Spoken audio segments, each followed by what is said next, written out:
Just real quickly before I dismiss our children's church and all, you go back because my mind is kind of keyed up and geared up for the anniversary of ourselves here. 29 years beginning today on D-Day. Just quickly, would have liked Mary Sarakaput to be here, as I said, because it was the Tuesday of this week, 29 years ago, that I was given two names to call. And I just went alphabetically. I thought I was calling one name, well, I'll tell you, it was Saragotis, and it was actually the phone number for Sarakaput. And I called Tuesday afternoon, and I got, we identified ourselves, Mary Sarakaput, and Pastor Joe, and we're scheduled to come up for service on Sunday, and very appreciative. They were having prayer service. It was their weekly prayer meeting, and they were praying for whomever the district would send to speak for them. They were without a pastor, so that was our phone call, and it was a very cordial phone call. I got a little last-minute detail of direction. I can make this admission to you. I think it's okay. I was born and raised in Elizabeth, but we were so provincial going back in my day that I didn't even know where Livingston was. Today, it's transient. You're all over the place. But I didn't know, so I had to get some directions. We came. Full Gospel Church is, as the crow flies, about 1 mile from here, just west of the circle, 1 block of the traffic light, Walnut Street there, and that's where the Full Gospel Church, they had their beginning actually in the white building on the circle, the Mason building, Masonic Lodge. It's where they began. They were up from the Bethel Assembly of God Church in Newark, and they had migrated this way, and this was their beginning.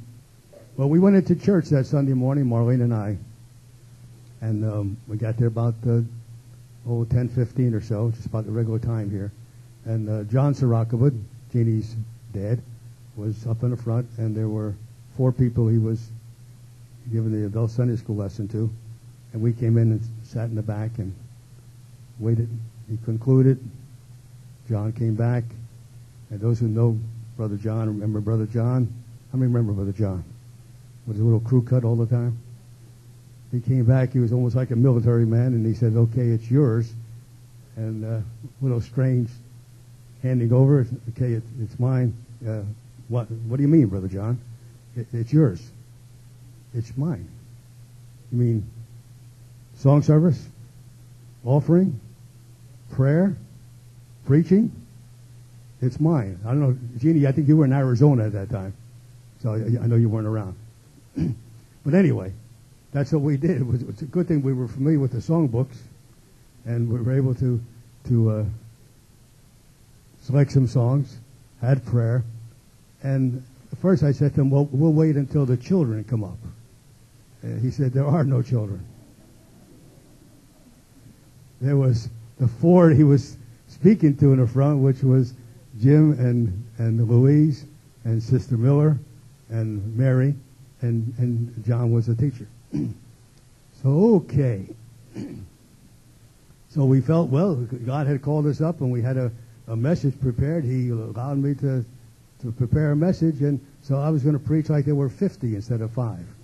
And we did, and I'll reenact the scene and all. And of course, you know, when I speak, it's very responsive. I was looking and hoping for an amen in there somewhere. Thank you, Brother Steve.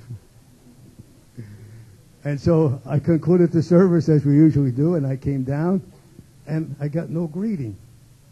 And Marlene, they never asked Marlene to come to the front or move. She sat in the back on that side, and they were over here on this side. And so I came down, and they got like in a football huddle.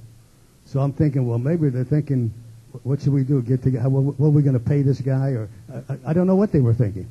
But as I went by them, just about where Angela's sitting there, where they were just about in that row, and in my ear, and I heard something, and it was, we do it now or later. Now or later. Almost sounded like the Sunoco ad I gave you last week. You're going to do it now, you're going to do it later. But anyway. And I quickly picked it up, and I said, I stopped. And I said, I didn't know if it was reference to me. And they said, we're closing the church. Closing the church. Well, philosophically. You got that word? Philosophically. And I'm going to tell you why in a moment. I said, we're not called to open or close churches. That's God's business. Philosophically is all I said. See, I was assistant pastor at Evangel Church, which was then on Broad Street. Now it's in Scotch Plains. I was assistant pastor for them for 17 years. And my Sunday school class averaged 125. I was responsible for all of the education of the church, so I knew I couldn't run away real quick. But I said to them, and I don't even know why I said it to them. I said, I saw the sign as you were coming in. We'll keep the lights on, and we'll pray, and I'll stay with you, see what God wants us to do. I'll ask my board if I could be released for a couple of weeks or so, and that was it. They agreed. I played the accordion, so I had no problem doing the song service as far as hymns and choruses. No problem at all. So we started. We came up that Wednesday. We had devotion, prayer, Sunday, devotion, song service, prayer. Following Wednesday, same thing. The following Sunday, the same thing. Following Wednesday, so that's 3 Wednesdays and 2 Sundays. And I tell you this because I just rejoice in how God takes your life when you don't even know what you're doing.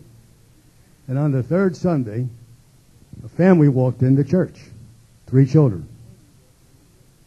And they sat again. I guess this right side was attractive. And they came in, and I wanted to be original, and I didn't even know that God was going to give me these words. And I went up to them real quickly, and I said, "Welcome to a growing church." She froze me. Now, there's a tremendous story, and I want to I got a message for you, and I want to deliver it. But it's tremendous. It was Sue Whitman, Jim, and the family. Jim was a physicist at Hoffman LaRoche. And she looked at me, and she said, "Pastor, I don't know you. I don't know what's going on with the church, but we're only here because God sent us." You know how many goosebumps I got? Does God still do that? They came in and we talked at the end of the service, and I said, I got Mary Sirakaput, I got Marlene, my wife, and I got the mother. Three children. I said, "What do you think we're having next Sunday?" Not children's church. That didn't even exist yet. I go, if you got to fit it, remember how old I am. Sunday school. Sunday school, which was the big impetus of the church. In fact, Sunday schools were larger than churches when I went to Sunday school. So I said, we're having Sunday school next week. Mary, you've got this one. Marlene, you've got this one. And Sue, you've got this one. Anyway, make a long story short, that was the beginning. 17 consecutive weeks. There was not one week that God didn't send somebody to that church. By the end of the summer, I had to do something with Evangel Church. I had to go back to the board and keep asking for extension. Working 2 churches and working a job and the whole thing. And I tried my best to get it. But by the end of August, we were averaging 55. I said, I'll ask the board. I'd like to take you through a holiday season, but we'll keep looking for coverage. And we got evangelists to come in. We got older people, younger people, just to see whom God would select. And by Thanksgiving, having a great, and I don't know how many of you are here that would, I guess you wouldn't be here, but we had our first even production for Christmas, and by this time the church was averaging 92. Now, if you know Old Road and you know that it only seats 90, you could imagine. Now, it's tremendous history. I don't have time to take you into it right now, but I'll just give you leaps and bounds from it. It wasn't long before that, long after that, that we had the family come in, for Stoles, and not knowing even some of that, he built custom homes, and he kept hearing me say, we got to do something with the basement. We got to make it Sunday school rooms. We got to make it conducive, this and that. He walked up to me one Sunday and he said, "What is it that you really want?" And I shared with him. He said, "When do you want to buy?" He said, "I'd like to have it by Christmas if we can." He said, "I'll take care of it." Folks, I want to get here the testimony loud and clear. And contractors that are here, loud and clear. Materials, workers, on time. We had that thing, not one penny charged to the church, just from the heart of God from them. I didn't know them. They didn't know me. They had just come into church, and we got what would be equivalent right now.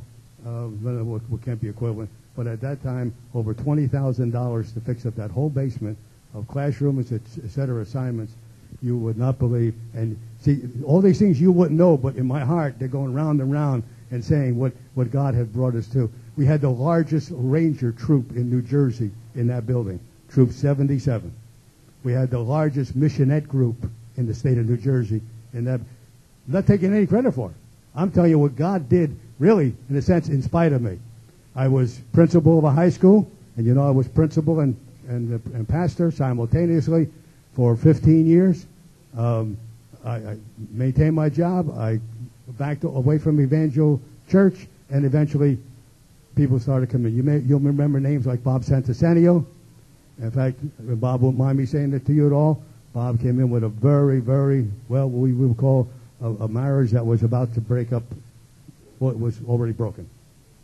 And that marriage was restored, and as you know, he became my assistant for 5 years, and now he's been in the ministry and presently in Connecticut. Josh Yang, remember Josh Yang? Josh Yang already had a degree. He came in, and he felt the Lord wanted him to minister to Chinese people. And eventually, long story short, he went to California and started a Chinese work. Eventually, he came back to Illinois. And I want you to listen if you were listening to me. Open your ears to see what I was saying before. He comes back to Wheaton College for clinical psychology because he found out that he'd be more effective as a clinical psychologist to the Chinese people than as a pastor. He came back, he enrolled in school, and he now had to get a job commensurate with what he's studying. And he goes and gets a job, and the woman gives him an application, and he fills it out, and she says to him, Full Gospel Church, New Jersey. You mean Pastor Joe? Well, long story short, he got the job like that. Thank you. But that was Sue Whitman, the first family that came into the church at Old Road. And she was responsible for the hiring. Is God good? I mean, examine your life when you even hear the message today about, we're going to be speaking about things you know very well. But see, God is in charge all the time. Sometimes we don't know what's happening in our lives. But He's planned our life. And He just wants to walk in those steps. Amen? Oh, man. I can't. When we married Josh and Esther and I want to say something before about Dean. Dean is very familiar to the stage. We call it a stage, platform. Because early on, many of the children, Dina, familiar to this platform, and others, because of that reason of being with a church that lifted them up as we went along. And that's how I want you to feel. You heard the song. You heard the words of that song. You heard even what our song service today, grace, God's grace. That's what's surrounding our lives. See, there's so many, many memories we got of that. And then coming into this building, Sister Helen, I marvel. I don't know what else to say. It was Valentine's Day. Many of you remember Sister Stella, right? Sister Stella was the matriarch of this building. And this was the 1964, I believe, right? And built by themselves and for the glory of God and the Church of the Living God, etc. And she asked me a simple question about, do I know of Christian attorney? Well, I would tell you loud and clear there are a lot of Christian attorneys I wouldn't send you to, but okay. Yes, I do. And Sister Helen came, Sister Loretta, Blanas, and Sister Stella. And walk into the attorney's office, and you only have to know Sister Stella, And she says to the attorney, "Do you have any papers to give him my church?" I don't know if you listen to me or not. I was totally unaware of, I was bringing, I thought, for a will. I had no idea. We're in the attorney's office, and she says to him, "Is there a piece of paper that I can give him the church?" Folks, I want you to realize that. I want you to realize this church right here was not a dollar exchange. Wasn't even a handshake. It was word of mouth to say, "I want to give Full Gospel Church this building." Do you know you got this for nothing? No, I want to know. Do you know you got it for nothing? Well, that building fund should be going up right now. You owe an awful lot. Yeah? See, there is so much to this, and even prior to coming here, we were 16 years in traveling back and forth. We lived in Edison. I was principal of Hoffman High School, South Amboy. Traveling back and forth 16 years. Boy, Rachel, you remember this, I'm sure. That was Sunday afternoon. We went out, again, almost exhausted with the board because they tried with diligence to get us a place to live up here. And we were coming back on Hillside Avenue, and where the parsonage is now. And the little sign about that for sale by owner, 2 to 4. It was 10 minutes to 4. Rachel sitting in the back seat. We went by it. Brakes hit. I backed up. Pulled in the driveway. We got 10 minutes if we're going to honor the sign. We go and ring the doorbell. Get to the people. And Rach, what a reception, right? Couldn't open my mouth. Couldn't say too much. They were selling it as individual. And we negotiated just real quickly. And said we'll be back. I got to, of course, notify the board. The board had already gone out, and we've been looking. I don't know how many houses we looked at and how many places. But we met, and I notified them all. And the next night we went up. Now this is a glorious story too. Oh, I'm taking all my time, but on word of mouth. In one meeting with them, they came down $16,000 to sell the parsonage to the church. I thought I was talking to myself. That's $16,000 more you owe me. See, God is so good in so many ways. You don't. That's like I don't know your life. I don't know your experiences, but I'm saying I am filled up this beginning of the 29th year, and this has been unbelievably glorious in every which way. There's so many incidents that the board members would know about, our own selves, the many that dedicated, married. I say this often. I'm probably the only pastor that many of you have known, and I hope I represented the right kind of pastor for the glory of God. So that's been my heart's desire.